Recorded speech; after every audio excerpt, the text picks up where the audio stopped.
So this is the 35 horse Sears tractor part 4. No longer four-wheel drive like I was mentioning in the last video. If you haven't watched any of the previous videos, I do have the playlist for this linked in the description of this one. But to get you caught up, the last video, the four-wheel drive didn't work out, and I was kind of explaining a little bit on why. But more stuff I figured out that I can actually get by now with one valve instead of two, because I didn't really like how it drives.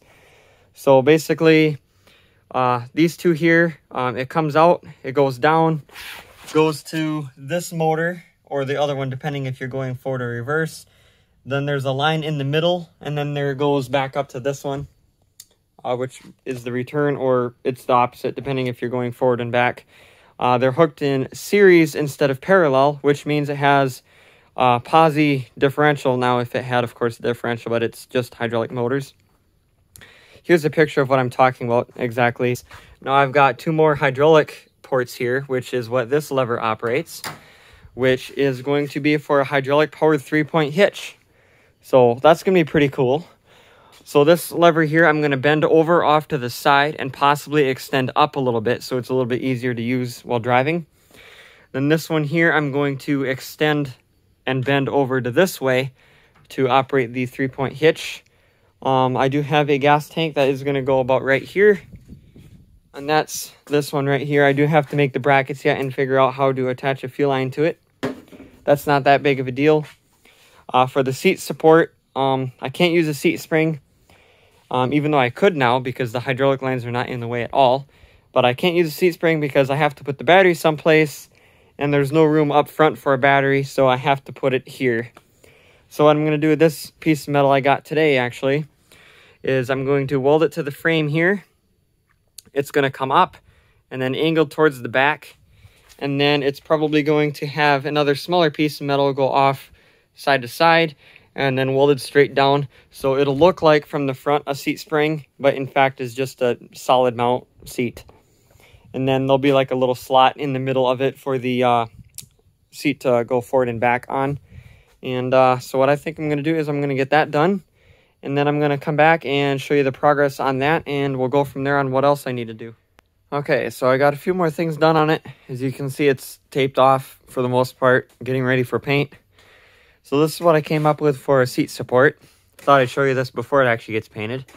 So it's just welded to the front there, comes up, cut in half, and then welded there. I drilled a couple holes and cut some slots with the grinder. Piece of rebar going back as a support. I did some work for the 3-point hitch. So the arms are going to fasten right here directly to the motors, not to the frame, which will be kind of neat. There's a hole right there. It almost lines up with the factory one. That's on each side. And then there's these bolts that stick out here. That's what the little arms will hook to.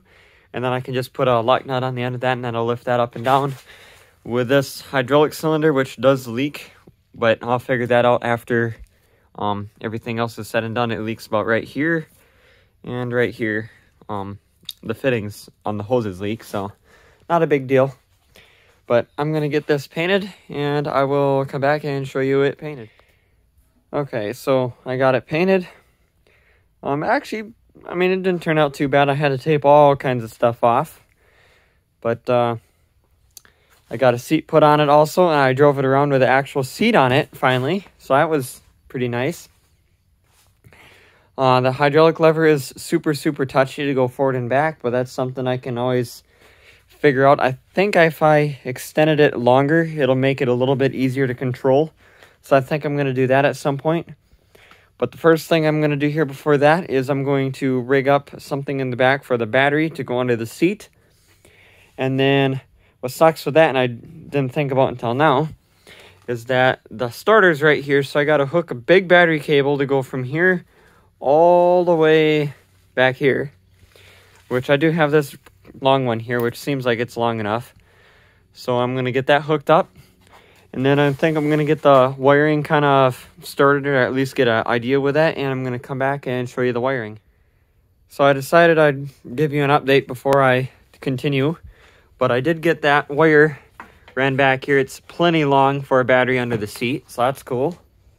That just runs up to the positive input on the starter. And then I've got this little fuse holder here. It's a 15 amp fuse holder. This is going to go back to this switch panel that I just made. The switch panel is going to go basically right here where my hand is. It's going to fit like that, screw to the frame. So basically on here, you've got push button start, a light switch, low oil pressure light, and off and on. So the off and on switch is a double pull, double throw. So this V-twin in particular was missing the diode that connects this side's coil to this side coil. And you can't just hook both ignition coils together because it ain't going to run. So currently there are 2 wires just sticking out at the top of the engine, which is for both coils. So those are going to come back and hook to 2 of these poles on this switch. And then these other 2 here are going to be hooked together and then hooked to the frame of the tractor for ground. And then one of these is going to hook to the ground on the low oil pressure light. So then that way, since it needs to ground out the ignition coils in order to shut the engine off. So if you have the switch on, it'll give ground to this light, making it light up. And it'll shut the ground off to the ignition on the engine, causing it to be able to run. Then if you shut the switch off, it'll ground the engine out to make it shut off, and it'll shut this light off because it'll take the ground from it, if that makes any sense. Which, there's a little something on how this switch kind of works. It's a little weird, but there's this little piece inside it. It kind of goes like this. So the middle one is the common one that works no matter what, and then it's either this side or this side. But kind of a cool switch. I used one on one of those 2 right there that got a V-twin. I think it was the Roper 16T right there. But anyway, I'm going to get this wiring done, and I'm going to come back and I'm going to show you exactly on how it works. Okay, so I got a fuel tank put on it, throttle hooked up. I got the wiring put on and all figured out like I was saying I was going to. Battery is under the seat, which the way it's kind of just strapped in there I don't really like, but I'm hoping I can figure out something else. I also got the 3-point hitch stuff on there, or the arms. I got to, of course, cut this piece here. I just wanted to make sure that they're in the right spot that I want before cutting anything, just in case. I should be able to start it now, and I'm going to show you the 3-point going up and down. So the starting procedure here is this switch here. That is on and off of the engine, so you want that on.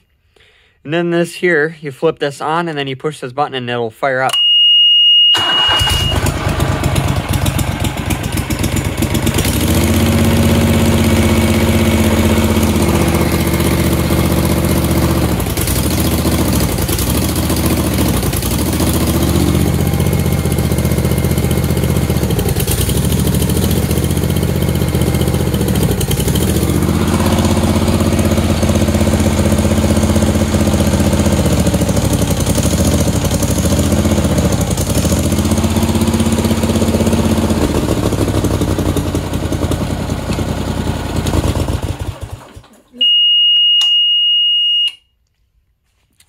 So it goes up and down pretty fast, as you saw.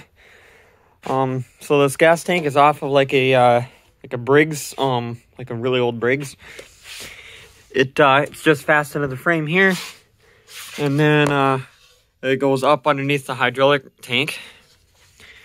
And then I need to do something with this fuel line because that's floppy, and I'm worried it's going to either hit the exhaust or fall down in the coupler, but I'll figure something out with that. Need to figure out an air filter yet. Right now, whenever I'm done using it, I just cover this up with this tape so nothing falls in there. I relocated the fuel pump because it was over here to right here, because otherwise the fuel line is going to have to come all the way around here instead of just straight down.